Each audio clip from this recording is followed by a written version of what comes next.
Sir, sa political dynasty issue. From the very beginning, talagang abo ko kan political dynasty. That yan ang number one na source of corruption. Kaya nagprairipo ng mga pamilya tanganing mapasigya ang dynasty. I do not like that. Medyo kuwane. Dangan wala ng chance ang mga iba pang mga tao na gusto man mag-service na manumaan. Political dynasty na kukurni kanila. So, katwang katabangan kang gobyerno sa mga komunidad, sila nang bubuon. On issue, tabi sir, on PDAP, ano po ang posisyon nindo? Sa PDAP, okay lang ang PDAP. Kay puan yan kang puan. Kada iman na maasikaso gabos kang gobyerno ang mga barangay, di iman na araman ng problema. Tama na ini atag sa congressmanan.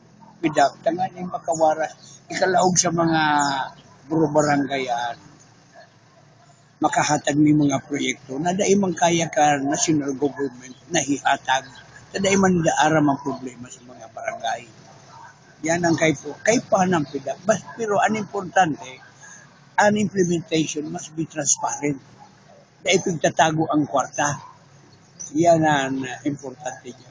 On election laws, kasi dakulon ang mga kandidato na mas makwarta, anong posisyon, ano po ang reaction nindo sa niyo? Ang posisyon ko sa election laws, maray naman ini election laws. Ang problema lang, dahil na strictly implementan kumuli.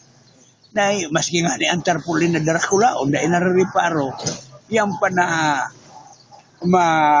kung iba pang provision kang constitution akan election code pa implementar dahil kung pa yung ani kaaloy ng problema dahil manaresolveran kay panin ang pagtuunan ng kuanan siguro sa lema hanap ako ng solusyon na mapundo ang vote buying tanganing magkaigwang oportunidad man ang pobre laban sa mayaman ang vote buying ang importante na mahali.